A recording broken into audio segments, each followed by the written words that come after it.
Kalau kamu tetap melaksanakan kegiatan hari-hari menjadi seorang pengemis, berarti kamu melawan takdir. Kemudian pengemis ini pulang.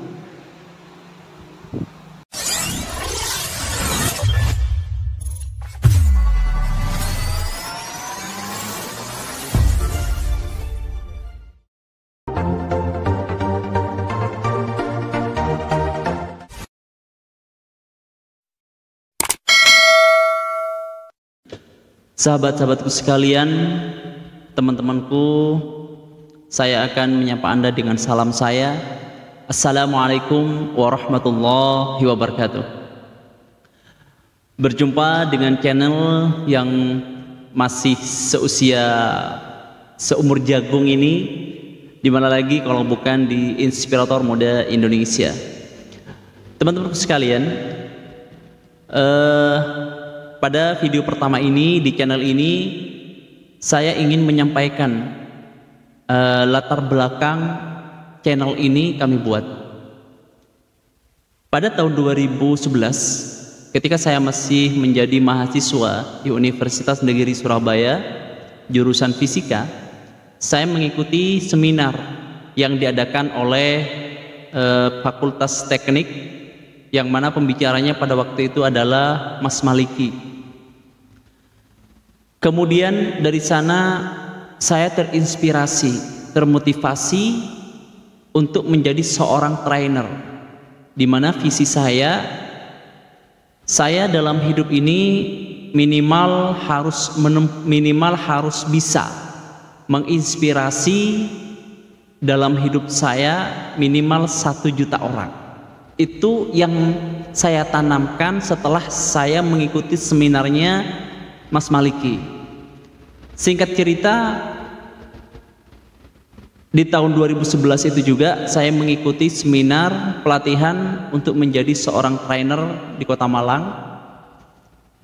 Kemudian setelah mengikuti itu, saya lebih semangat lagi untuk mengaplikasikan apa yang saya dapatkan di Kota Malang dengan mengadakan seminar motivasi baik dari level SD, SMP, SMA, tingkat universitas. Tujuannya cuma satu, saya ingin menjadi orang yang bermanfaat.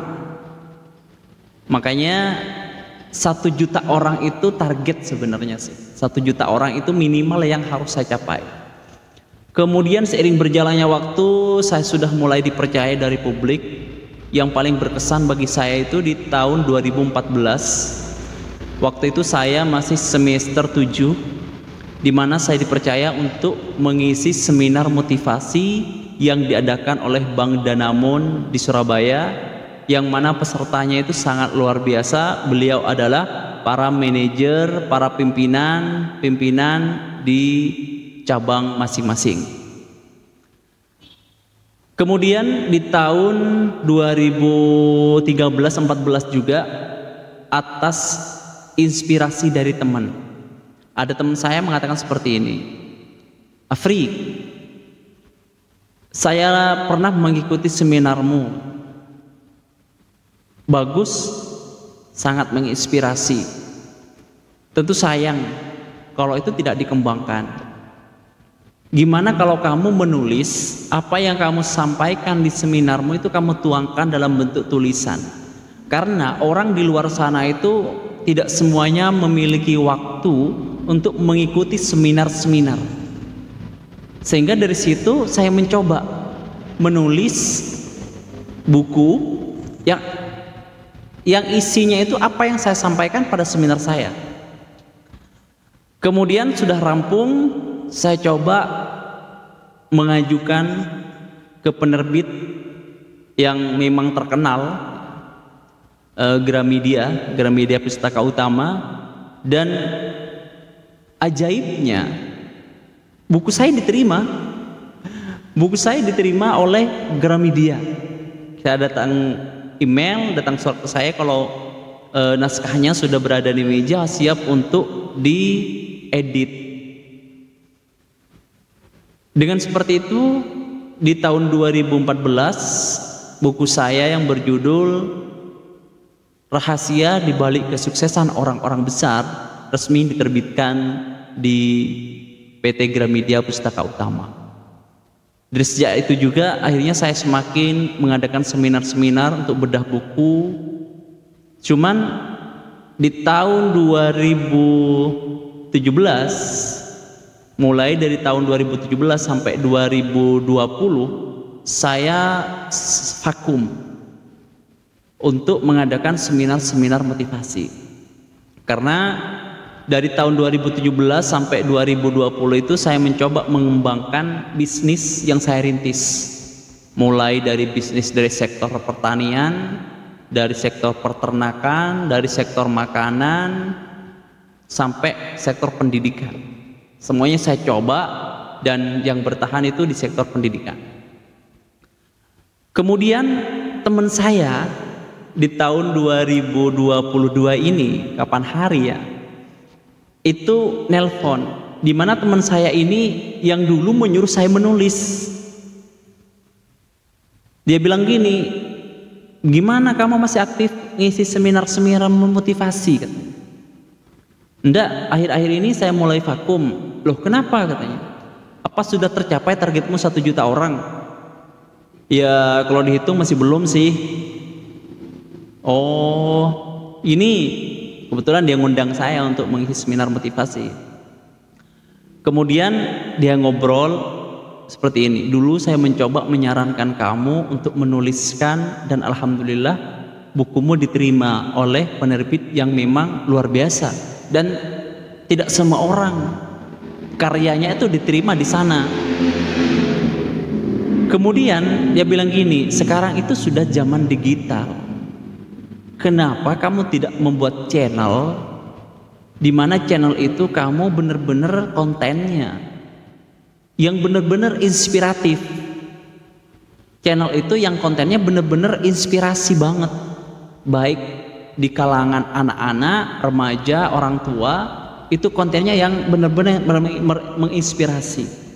Coba bayangkan, kalau misalkan kontenmu ada yang menonton dalam 1 minggu, itu 1 juta orang. Secara tidak langsung cita-citamu sudah tercapai loh di situ untuk menginspirasi 1 juta orang. Kemudian hati saya berkata, iya juga sih, kenapa ide ini nggak dari dulu? Akhirnya setelah saya selesai mengisi seminar itu, saya pulang ke Sidoarjo. Saya mencoba membeli perlengkapan seadanya untuk memulai membuka channel, membuat channel YouTube yang mana kontennya insya Allah nantinya itu sesuatu yang menginspirasi sesuai dengan visi pertama saya, gimana caranya saya mampu menjadi orang yang menginspirasi minimal 1 juta orang dalam hidup saya. Kenapa? Karena hidup saya ini terbatas. Hidup saya ini kalau mengikuti orang-orang terdahulu itu maksimal di antara 60 sampai 63 tahun. Saya usianya sudah 30 tahun. Artinya hidup saya terbatas. Suatu saat ketika saya harus meninggal, kembali di mana saya awal mula diciptakan, saya tidak hanya meninggalkan batu nisan yang bertuliskan nama saya, tapi saya mampu meninggalkan sejarah. Saya mampu meninggalkan sesuatu yang bermanfaat. Nama saya akan terus dikenang walaupun saya sudah meninggal dengan adanya channel ini yang nantinya insya Allah terus akan berkembang. Sehingga untuk kedepannya channel ini insya Allah saya akan buatkan studionya. Seiring berjalannya waktu saya akan mengundang orang-orang yang hebat, orang-orang yang memang pantas untuk dijadikan teladan, orang-orang yang pantas untuk memberikan inspirasi di channel ini, yang harapannya tidak lain adalah semoga channel ini menjadi sarana untuk kita berbagi kebaikan dan berbagi inspirasi. Teman-temanku sekalian, saya dalam video pertama ini mencoba sekalian ini menjadi penutup. Saya pernah membaca kisah ada seorang pengemis ya. Ini di Singapura. Saya nggak tahu kejadiannya kapan. Ada seorang pengemis yang mana kerjaannya sehari-harinya yang namanya pengemis ya meminta-minta dengan pakaian yang lusuh, yang mana rambutnya sudah tidak terurus, badannya sangat tidak dipedulikan, dengan harapan mendapatkan simpati, mendapatkan nilai kasihan dari orang-orang yang ada di sekitarnya. Terus dia lakukan aktivitasnya dengan cara meminta-minta. Sampai suatu ketika di pasar ada peramal. Ada peramal, ada segerombolan orang di situ ramai, ternyata di dalamnya ada peramal. Kemudian satu persatu orang mencoba meramalkan dirinya. Kemudian tak lupa juga yang seorang pengemis ini juga meramalkan dirinya. Dia menunjukkan tangannya, apa yang terjadi? Si peramal ini berteriak luar biasa. Enggak mungkin. Auramu ini aura orang hebat. Tanganmu, garis tanganmu ini seperti garis tangannya orang hebat yang ada di Amerika. Tepatnya salah satu presiden terdahulu yang ada di Amerika. Enggak selayaknya kamu menjadi seorang pengemis. Kamu ini bukan seorang pengemis. Kalau kamu tetap melaksanakan kegiatan hari-hari menjadi seorang pengemis, berarti kamu melawan takdir. Kemudian pengemis ini pulang,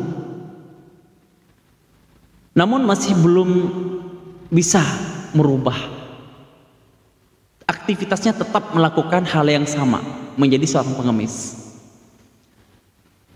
Singkat cerita, beberapa bulan kemudian di tempat yang lain ada seorang peramal lagi. Kemudian dia meramalkan tangannya. Orang ini ketika melihat dirinya itu langsung berteriak,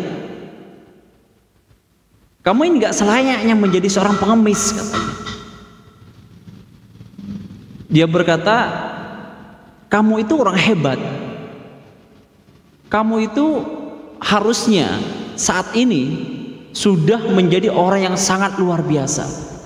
Kalau kamu masih menjadi seorang pengemis, kamu melawan takdir." Pulang ke rumahnya si pengemis ini, dia mulai berpikir, jangan-jangan saya ini memang takdirnya bukan seorang pengemis. Jangan-jangan takdir saya ini menjadi orang hebat.